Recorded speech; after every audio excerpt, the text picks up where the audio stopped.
All right, ladies and gentlemen, welcome back to the channel. We're talking Lions playoff football. Let me say that one more time. Ladies and gentlemen, we are talking Detroit Lions playoff football after their 12-5 season.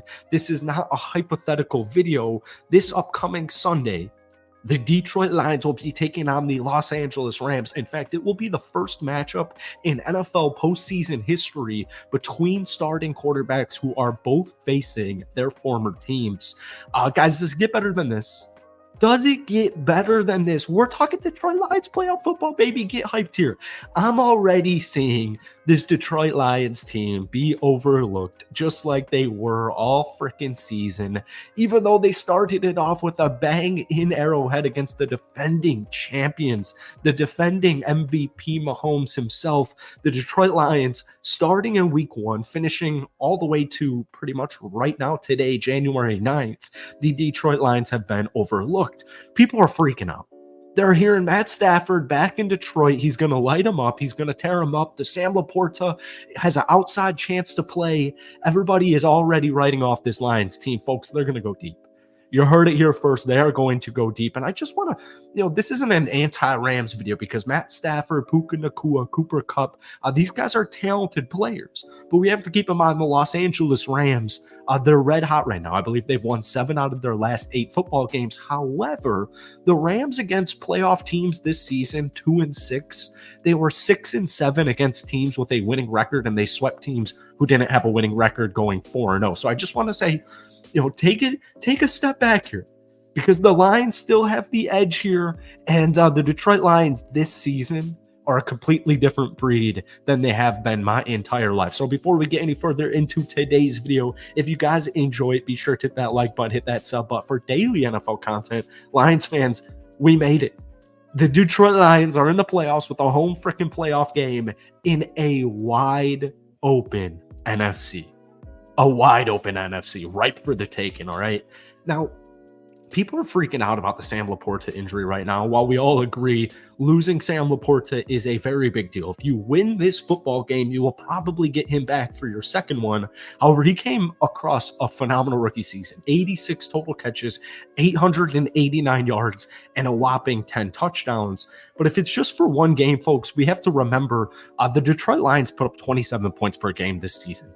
They're the 5th best rushing attack. They're the 4th best passing attack. And they put up 27 freaking points. And they won 12 football games. And I also, I was thinking about this earlier today because I saw the Sam LaPorta outside shot. Usually we have a good gauge of it, of injuries on Tuesday, which today is Tuesday. I will just say I think the Lions have the best medical staff in the National Football League. And if there's going to be a team that's going to get this guy good to go, it is going to be the Detroit Lions. But it just I was thinking about last season after they traded away TJ Hawkinson, and you've got these guys like Brock Wright. They had this kind of 3-headed monster, this 3-headed trio at tight end. Trust me, guys, Ben Johnson and Dan Campbell can cook it up. They can scheme it up to not make this be as big of a deal as some people are saying.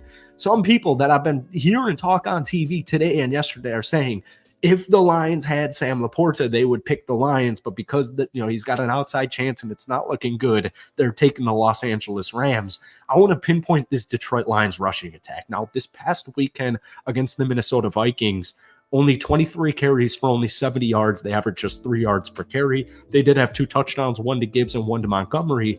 But if we zoom out, first off, Minnesota was playing with everything on the line. They, more than pride, they actually had a very small chance of getting into the playoffs. But the Minnesota Vikings defense with Brian Flores, especially in the second half of the season, they've actually been unbelievably good. David Montgomery on the season had 13 rushing touchdowns, and he had over 1,000 rushing yards. He only played 14 games. Jahmyr Gibbs, and we've only seen Jahmyr Gibbs get about 12 attempts per game. He was 55 yards under 1,000. He averaged 5.2 yards per carry. He also had 10 rushing touchdowns, and the dude's a stud. So when we look at an offense like the Los Angeles Rams, I know everybody's concerned right now about the Lions defensive back units going up against the Rams, Puka Nacua, Matthew Stafford, and Cooper Kupp. Here's the thing.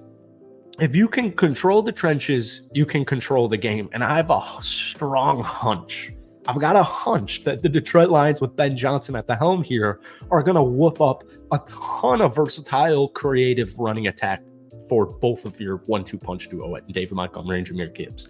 I think, especially with playoff football, man, Jared Goff's done a phenomenal job at not turning the ball over and just doing his job. But I really think this rushing attack, led by the best offensive line in the National Football League in the Detroit Lions, I think, honestly, they're going to run over the Los Angeles Rams. I covered the Rams all season this year, and I will just say, and I think pretty much every Rams fan would agree with this, the Rams have holes. And that's why, even though they've won 7 out of their last 8 games, a lot of those were very close. A lot of their games are one-score games. They've got very poor kicking, very poor special teams in general. But this was supposed to be a rebuild, retool season. So they have holes. And if the Lions can just execute their game plan, if the Detroit Lions can just play Detroit Lions football that we saw in pretty much every game they played this year, except for maybe Baltimore earlier on in the season, they will be perfectly fine. And Amon-Ra St. Brown is still one of the most underappreciated wide receivers in the National Football League. He had over 1,500 receiving yards. He had 10 touchdowns. He had 119 catches. I still have Josh Reynolds, who's very under-recognized as well. He had 608 catches or yards this season. Jameson Williams will be back healthy. Jahmyr Gibbs can catch some balls. I have zero concern about the Detroit Lions offense against the Los Angeles Rams defense. And the reason I'm bringing up control in the trenches here is because if you can control the time of possession and limit opposing teams' opportunities to come back into the football game, well, it's looking pretty good. And while we're talking about trenches, I know Kyren Williams, my Notre Dame legend, big Notre Dame fan over here, I know he's a very talented running back. The Detroit Lions, this might surprise some people, were the second best rushing defense in the National Football League. The second best rushing defense in the National Football League, folks. I have zero concerns about this football game. I got the Lions by 1,000,000. And I know my Lions fans don't want me to jinx it. Once again, I'm a Green Bay Packers diehard fan. I cannot believe we got into the playoffs. The only thing that would make this Lions victory better on Sunday night is going to be a Packers victory in Dallas the night or the couple hours before. But this isn't a Packers video. My point is the Detroit Lions are fine. And speaking of the secondary, I have a player who just came back, and I have a player who had a pass deflection, 4 total tackles, and an interception. And yes, his name is C.J. Gardner-Johnson. Folks, we talk about this on the channel a lot.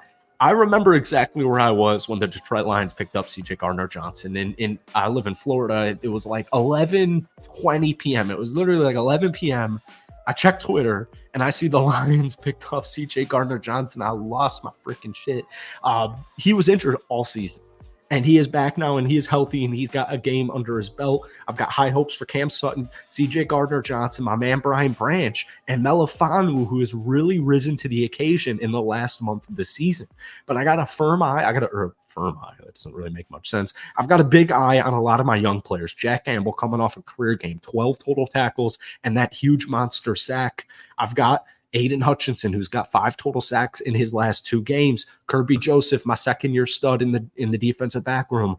These aren't rookies anymore. These aren't young players anymore. The regular season's over. It's playoff football time. Dudes need to step up, and I expect the Detroit Lions to step up and get this victory. Now, it probably will be a one-score game because it is playoff football here, but I promise you, the Rams are going to make mistakes, and when they do, if the Detroit Lions offense and defense can capitalize on those mistakes and just play their brand of football, this will be a Detroit Lions victory at Ford Field, folks. I promise you. I promise you. All right? That's it.